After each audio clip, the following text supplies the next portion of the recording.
Keripik tahu. Di antara dinginnya pagi Kayu Aro, jam menunjukkan pukul 6, kami melangkahkan kaki menuju kebun teh. Hanya berjarak 450 meter dari penginapan.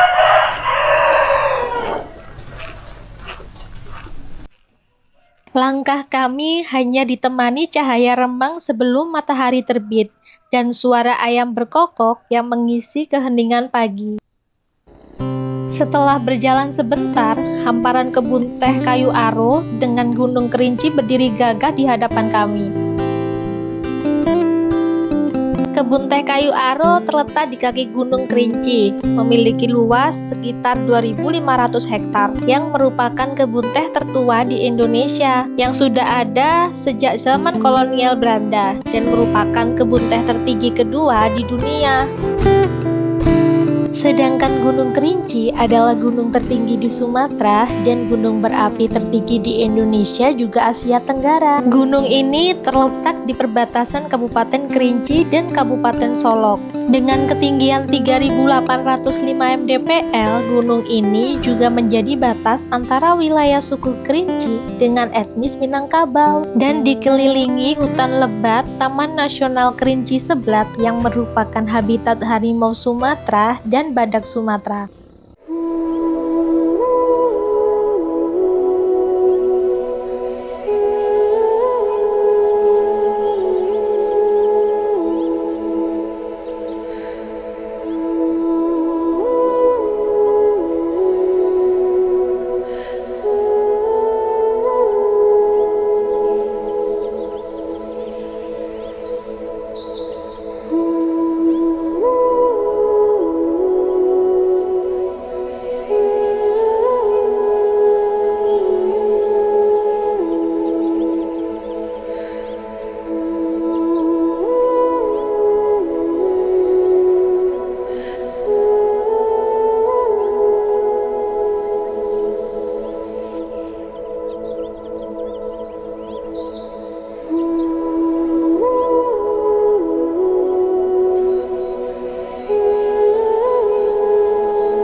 Pagi ini, kebun teh dan Gunung Kerinci telah memberi cerita indah.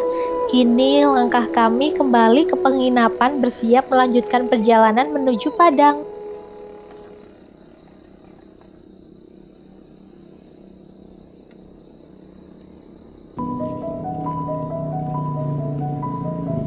Sebelum sampai di penginapan, langkah kami disambut tugu macan yang berdiri anggun. Bagi para pendaki Kerinci, tugu ini ibarat gerbang awal menuju atap Sumatera.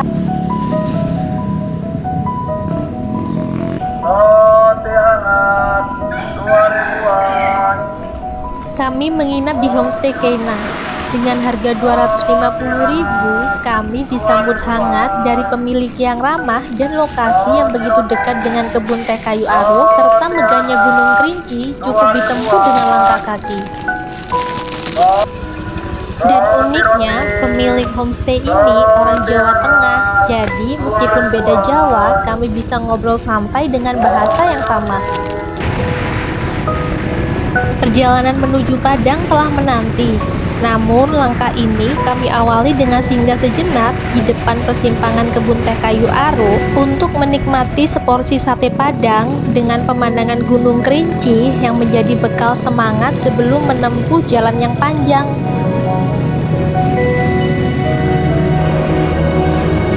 Udara sejuk dan megahnya Gunung Kerinci yang terus setia menemani perjalanan membuat langkah kami tak pernah lelah.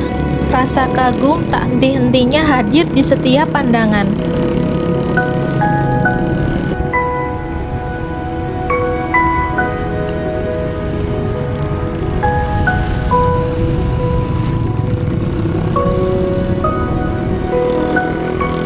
Perut sudah terisi, kini giliran kendaraan kami yang perlu tenaga. Tak jauh dari tempat sarapan, kami berhenti sejenak di pom bensin. Pom bensin ini bisa dibilang pom bensin dengan view paling indah sepanjang perjalanan kami, karena langsung menghadap ke megahnya Gunung Kerinci. Bensin sudah terisi full, roda kembali berputar menapaki jalur panjang menuju Padang.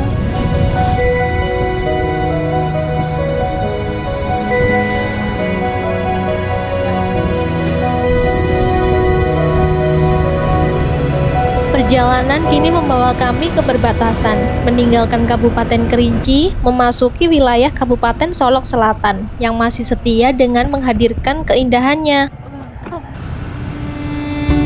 Sekarang kami sedang melintasi Kelok Way karena bentuknya yang berliku-liku memberikan tantangan tersendiri bagi pengendara.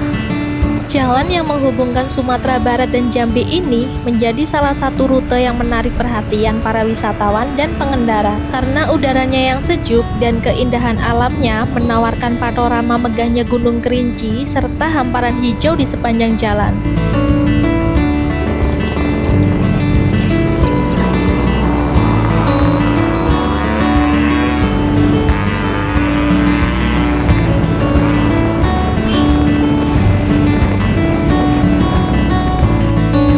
Sekarang kita berada di kawasan Nagari Seribu Rumah Gadang, sebuah destinasi budaya yang berada di Nagari Koto Baru, Kecamatan Sungai Pagu, Kabupaten Solok Selatan. Di sini berdiri megah rumah-rumah gadang dengan berbagai bentuk dan ukuran, memperlihatkan kekayaan arsitektur tradisional Minangkabau. Tak heran jika pada tahun 2017 kawasan ini dinobatkan sebagai kampung adat terpopuler di Indonesia.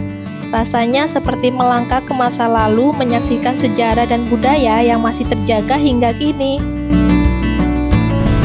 Setelah menikmati keindahan rumah gadang, kami kembali melanjutkan perjalanan menuju danau di atas. Perjalanan ini memakan waktu sekitar 2 jam, menyusuri jalanan berkelok dan pemandangan khas pegunungan yang menemani perjalanan kami. Perjalanan kami menuju danau di atas terasa begitu istimewa. Sepanjang jalan, mata kami tak henti-hentinya disuguhi pemandangan gunung yang gagah berdiri, bukit hijau yang berbaris rapi, serta hamparan sawah yang terbentang luas.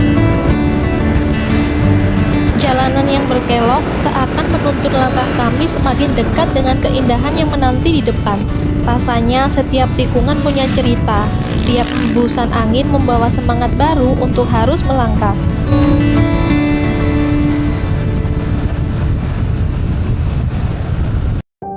Akhirnya kami tiba di Danau di Atas. Danau di Ateh atau Danau di Atas berada di kawasan Nagari Alahan Panjang, Kabupaten Solok pada ketinggian 1.500 mdpl.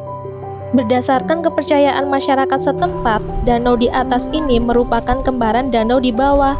Namun, dibanding kembarannya itu, danau di atas lebih populer karena letaknya berada di pinggir jalan nasional.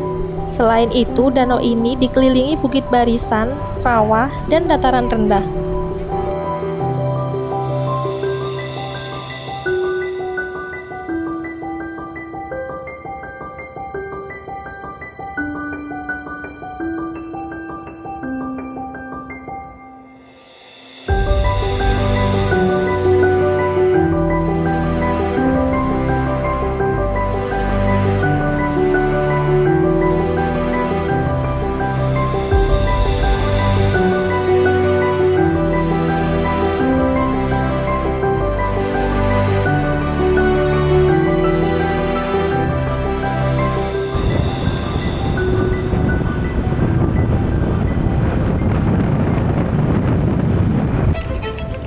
Tak lama kemudian, kami melintasi tanjakan Sitinjau Lawi.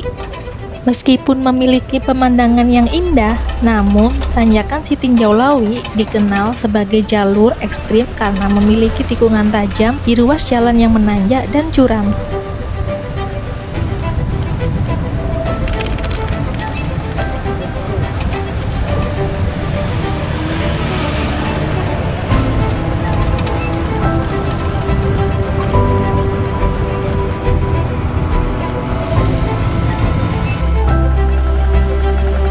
Baru saja melewati tanjakan, kami menjumpai perbaikan jalan karena hanya satu ruas yang bisa dilalui, jadi membuat kendaraan harus bergantian melintas.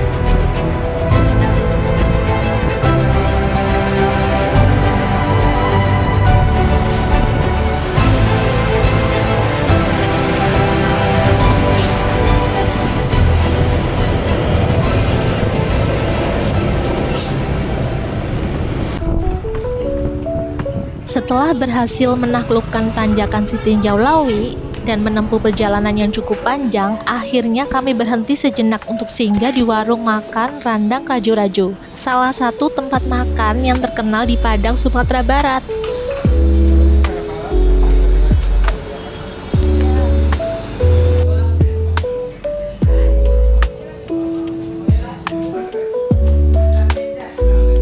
Menu di sini cukup banyak, tapi rasanya kurang afdol kalau datang ke Padang tanpa cobain rendang. Jadi kita pesen 2 menu, rendang dan dendeng balado.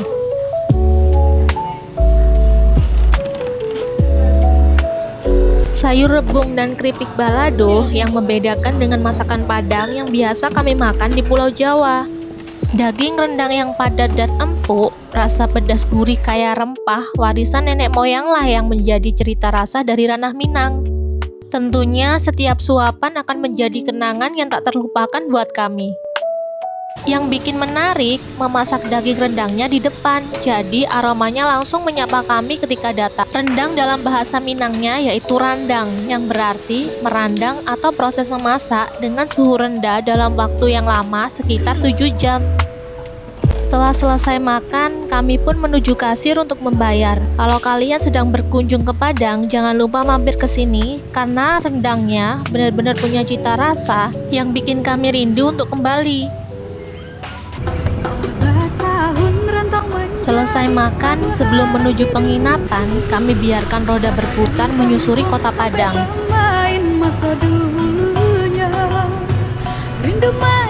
Roda kami melewati jembatan Siti Nurbaya. Jembatan legendaris yang tak hanya menjadi penghubung, tapi juga menyimpan kisah cinta abadi yang melegenda di Sumatera Barat. Jembatan yang dibangun pada tahun 1995 ini mempunyai panjang 156 meter di atas Sungai Batang Arau. Di hari raya nang kahibo, kenai pulang jom nang bundo, joto baru kulit merancak sirah warnanya.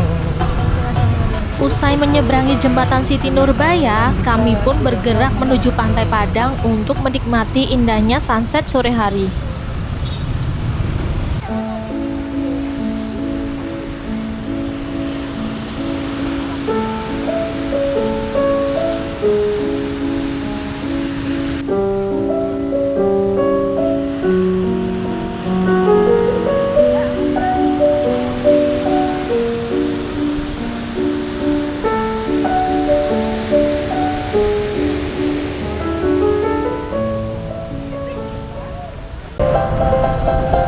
Dalam perjalanan menuju penginapan, kami melewati Masjid Raya Syekh Ahmad Khotib Al-Minangkabawi. Masjid megah dengan atap yang bergaya rumah adat Minangkabau seolah menjadi penanda kuatnya budaya dan iman di ranah Minang. Setelah seharian melakukan perjalanan panjang, sekarang waktunya kami makan malam dengan menu sate Padang, nasi goreng, dan martabak Mesir. Perpaduan rasa Nusantara yang benar-benar memanjakan lidah.